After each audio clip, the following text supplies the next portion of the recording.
మాస్టారు పాఠం చెప్పండి. అక్కని రాని నాకు పాఠం చెప్పడానికి మా అక్కెందుకు మాస్టారు? ఉండాలి, నీకు అర్థం కాదు. నీకు అర్థం కాలేదనుకో, మీ అక్కకి అర్థమైతే అయితే మా అక్క వచ్చి పరీక్షలు రాసిందా? సత్యం అది కాదు. నువ్వు ఇంట్లో తిరుగ్గా ఉన్నప్పుడు 1కి 2 సార్లు చెబుతుందని చేసిందా? కూర్చో కూర్చో. దుష్యంతుడు ముందుగా ఎవరిని చూశాడు? ఎందుకు మాస్టారు? ఆ పాఠం నాకు బాగా వచ్చు. నీకు వచ్చింది ఎంతో, ఇంకా నేర్చుకోవాల్సింది ఎంతో ఉంది. విను.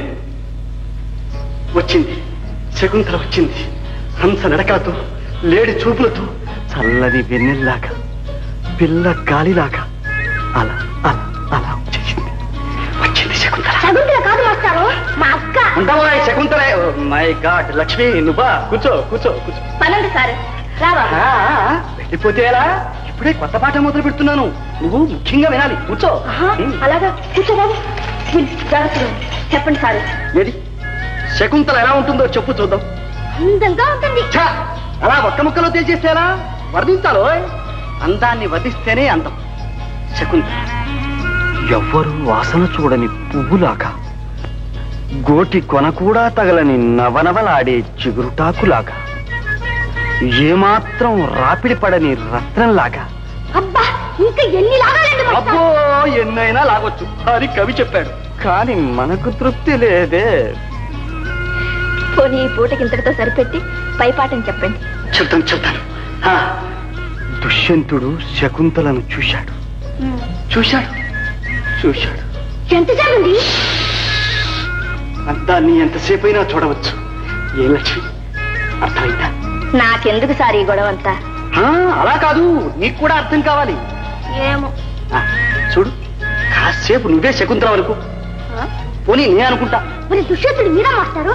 అని నువ్వు నేను అనుకుంటే లాభం, మీ అక్క అనుకోవాలి. ఏ లక్ష్మి, అనుకుంటావా?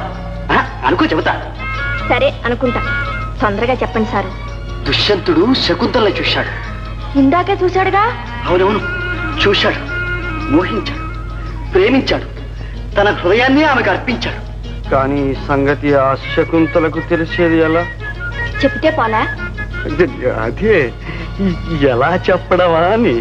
ఇందాక నుంచి చెప్తున్నారుగా, అలాగే. లక్ష్మి, అయితే నేను చెప్పేదంతా నీకు అర్థమైందా? చెప్పా, అర్థం లేదు పద్ధం లేదు. బాబు లక్ష్మి, మళ్ళీ రేపు వస్తాగా. ఉండదే, ప్రేమ లెక్క రాస్తున్నాను. ఏమి లెక్క అన్నారు? లెక్క కాదే, ఉత్తరం. చదువుకున్నారు, ఉత్తరం రాయడానికి ఇంత ఉక్కిరి బిక్కిరి అవుతున్నారటమ్మా. ఇది మామూలు ఉత్తరం కాదే, ప్రేమ ఉత్తరం. ప్రేమ ఉత్తరమా?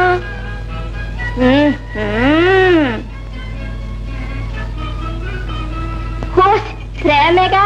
అదేమిటి అంత తేలిగ్గా తీసి పారేస్తున్నా? ప్రేమంటే నీకేం తెలుసు? నాకు బాగా తెలుసు. లక్ష్మి, లక్ష్మి, ప్రేమంటే నీకు తెలుసా? బాగా తెలుసా? బాగా తెలుసమ్మా. లక్ష్మి, ఏదో చెప్పు లక్ష్మి, నువ్వెవరినైనా ప్రేమిస్తున్నావా? అతను నీకు ఉత్తరం రాస్తున్నాడా? నువ్వు అతనికి రాస్తున్నావా? ఆయన నాకు రాస్తాడు, నేను ఆయనకి రాస్తాను, ఇద్దరు రాసుకుంటానే ఉంటాం. ఇంతంత ఉత్తరాలు, అంతంత ఉత్తరాలు. అబ్బో, ఎందుకు అడిగాలేమా? ఆ పనులు తర్వాత చేయొచ్చు కానీ లక్ష్మి, నాకు చిన్న ఉత్తరం రాసిపెట్టు లక్ష్మి. ఇప్పుడు కదమ్మా, నాకు చాలా పని ఉంది. లక్ష్మి, లక్ష్మి, ఆ పనులు తర్వాత తీసుకోవచ్చు, ముందు రాసిపెట్టు లక్ష్మి. అమ్మగారు తిడతారమ్మా. అమ్మతో నేను చెప్తానుగా, రాసిపెట్టు లక్ష్మి. పొద్దున్న తీరిగ్గా కూర్చొని రాసిస్తాను. నిజంగా? నిజంగానమ్మా? పొట్టు పొట్టు.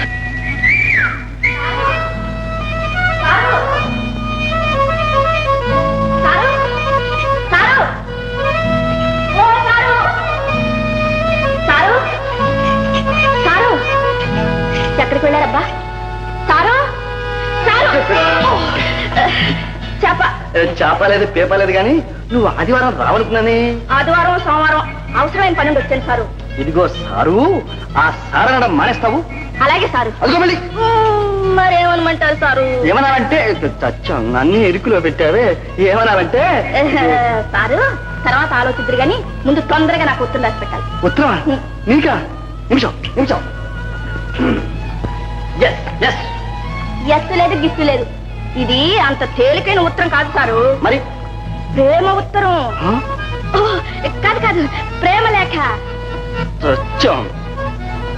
ఏ చాట కదా? కాకే, అసలు ఎవరు, ఎవరికి, ఎప్పుడు, ఎందుకు, ఎక్కడ, ఏమని? అదంతా మీకు అనవసరం.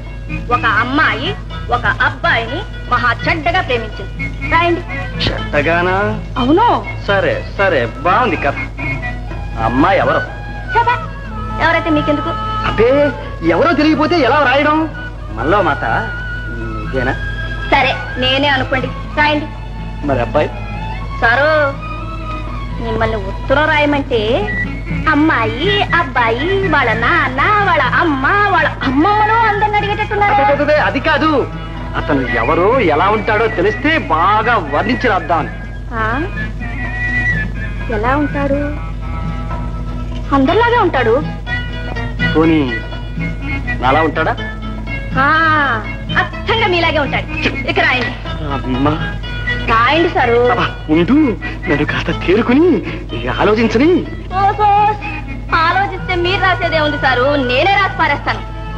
చదువుకున్న వాళ్ళకి కూడా ఆలోచన సారు. రాయండి సారు.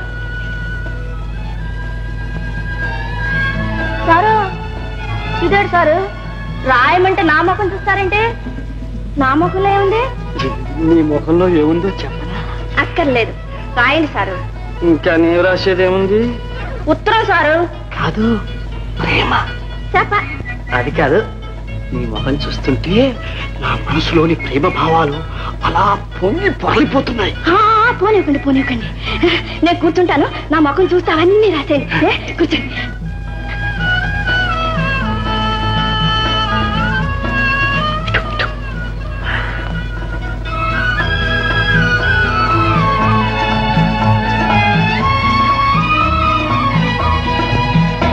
అయిందా? అయింది. చదవనా? చదవండి. నా రాజా, నా కళ్ళల్లో నువ్వే కాపురం ఉన్నావు. అందుకని నా కళ్ళు తెరిచినా మూసినా నువ్వే కనిపిస్తున్నావు. కానీ మనిషి కనపడి మాట వినపడకుండా ఉంటే ఎంత బాధగా ఉంటుందో తెలుసా? మౌనం ప్రాణాలు తోడేస్తుంది. రాజా, నా రాజా, నా హృదయంలోనే నీకు చోటిచ్చానే, నా ఇంట్లోనా నీకు చోటు లేంది. ఎందుకు?